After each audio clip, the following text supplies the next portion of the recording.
Hello વિદ્યાર્થી મિત્રો, સ્વાગત છે તમારું મારી આ YouTube ચેનલમાં।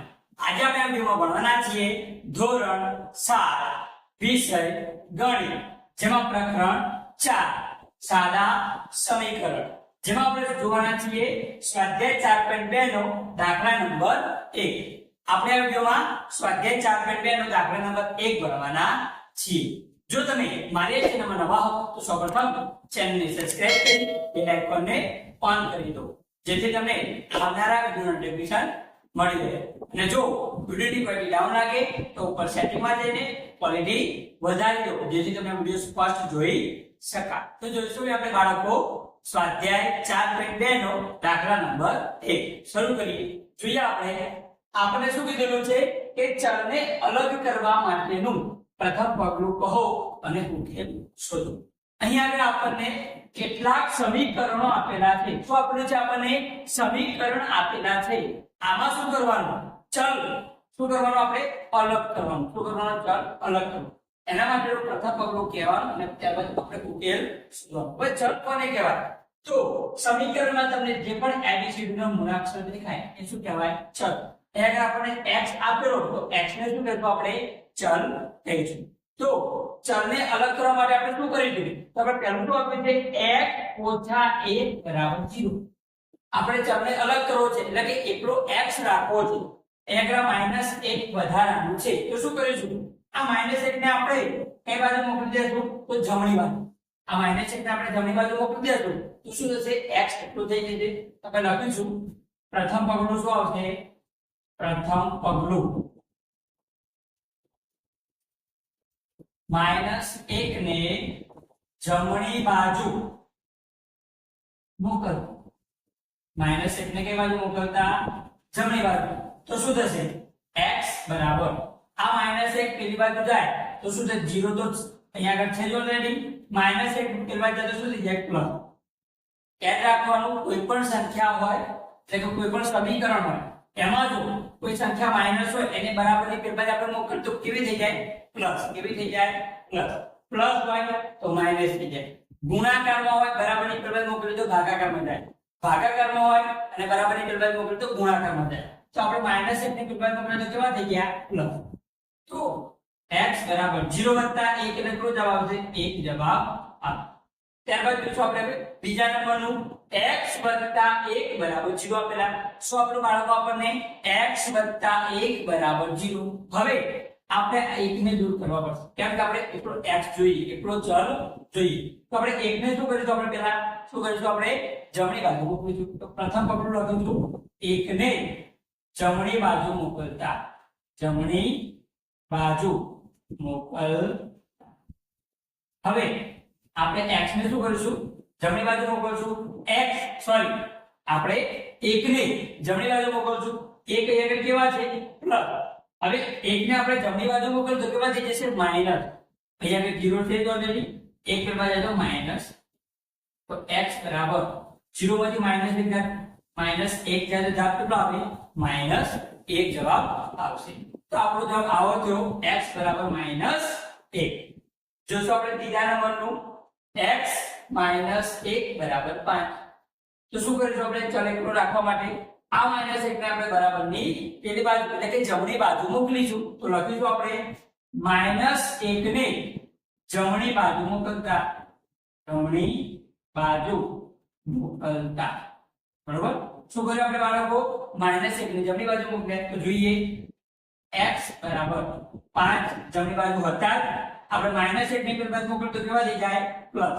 કેવા થઈ જશે? પ્લસ, કેમ કે આપણે માઈનસ હતા બરાબરની પેલી બાજુ જાય તો પ્લસ થઈ જાય। તો x બરાબર કેટલો જવાબ આવશે? 5 + 1 એટલે 6। કેટલો જવાબ આવશે? 6 જવાબ આવશે। ત્યારબાદ જોઈએ આપણે ચોથા નંબરનું x + 6 બરાબર 2। આપણે ચલ એકલો જોઈએ છીએ, 6 અહીં આગળ આપ્યા છે। 6 ને શું કરીશું? આપણે જમણી બાજુ મોકલી દઈશું। તો લખીશું 6 ને જમણી બાજુ મોકલતા। જમણી બાજુ મોકલતા। તો શું થશે? x બરાબર અહીં આગળ જમણી બાજુ 2 ઓલરેડી હતા। હવે આ 6 ને આપણે જો જમણી બાજુ મોકલીએ તો કેવા થઈ જશે? માઈનસ। કેવા થઈ જશે? માઈનસ થઈ જશે। તો જવાબ આપણો આવશે x બરાબર હવે 2 માંથી 6 ના જાય તો 6 માંથી 2 બાદ કરીએ તો 4 આવશે ત્યારબાદ મોટા આગળ કઈ નિશાની માઈનસ તો 4 આગળ કેવી નિશાની આવશે માઈનસ તો આપણને x ની કિંમત કેટલી મળી -4 જોઈશું કે આપણે આગળ પાંચમા નંબરનું y - 4 બરાબર -7 અહીંયા આગળ આપણે ચલ y એની આપણે શું જોઈએ છે કિંમત એટલે કે એકલો ચલ આપણે જે આપણે શું કરીશું એકલો રાખીશું આ -4 જે આપણે શું કરીશું આપણે એને જમણી બાજુ મૂકીશું -4 ને ક્યાં મોકલું જમણી બાજુ તો લખીશું પહેલું પગલું -4 ને જમણી બાજુ મોકલતા -4 ને જમણી બાજુ મોકલતા હવે y બરાબર ઓલરેડી એ આગળ -7 આપેલા છે હવે આ -4 ને હું જમણી બાજુ મોકલું તો એ આગળ માઈનસ છે જમણી બાજુ જશે તો શું થઈ જશે પ્લસ કેવા થઈ જશે પ્લસ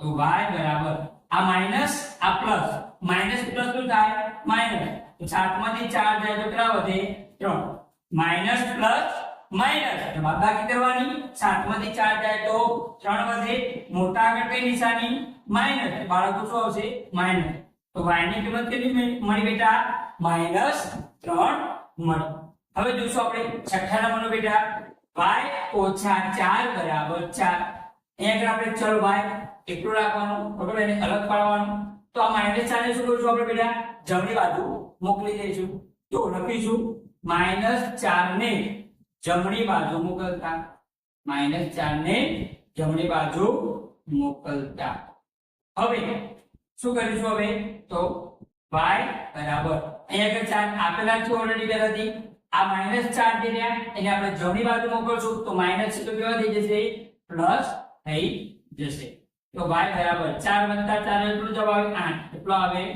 8 જવાબ આવશે ત્યારબાદ જોઈશું આપણે હવે સાતમા નંબરનું y + 4 બરાબર 4 અહીંયા આપણે ચલ y એકલો રાખવાનો છે તો શું કરીશું આ 4 ને આપણે જમણી બાજુ મોકલશું તો લખીશું 4 ને જમણી બાજુ મોકલતા આ આપણું પહેલું પગલું તો y બરાબર અહીંયા 4 આપેલા છે પહેલાથી આ 4 પ્લસ છે બરાબર ની બાદ જાય તો કેવા થઈ જાય માઈનસ થઈ જાય તો y બરાબર 4 માંથી 4 જાય તો 0 તો y ની કિંમત કેટલી મળી આપણને 0 મળી હવે જોઈશું આપણે આઠમા નંબરનું y + 4 બરાબર -4 બરાબર આપણે એકલો y જોઈએ છીએ y એટલે કે આપણને ચલ એકલો જોઈએ છે તો શું કરીશું 4 જે રહ્યા એ આપણે ક્યાં મોકલીશું જમણી બાજુ લખીશું 4 ને જમણી બાજુ મોકલતા 4 ને જમણી બાજુ મોકલતા તો શું થશે y બરાબર અહીંયા જમણી બાજુ પહેલાથી -4 હતા હવે આ 4 પ્લસ છે એને આપણે જમણી બાજુ મોકલશું તો કેવા થઈ જશે એ પણ માઈનસ થઈ જશે તો માઈનસ માઈનસ શું થાય પ્લસ એટલે બંનેનો શું કરવાનું સરવાળો અહીંયા આગળ 4 પણ માઈનસ આપેલા છે અને પાછળ પણ 4 બીજા માઈનસ માઈનસ શું થશે પ્લસ તો 4 ને 4 8 હવે મોટા 4 છે એની નિશાની માઈનસ જવાબ માઈનસ આવશે તો y બરાબર આપણને કેટલા મળ્યા -8 મળે આ રીતે આપણે ચલને અલગ પાડીને શું કર્યું એનો ઉકેલ મેળવ્યો તો દાખલા નંબર 1 આ રીતે આપણે જોયું જો તમને વિડિયો ગમ્યો હોય તો વિડિયોને લાઈક કરો આ વિડિયો તમારા મિત્રોને શેર કરો અને મારી ચેનલને સબસ્ક્રાઇબ કરો જેથી તમને આવનારા વિડિયોનો લાભ મળી શકે જય હિન્દ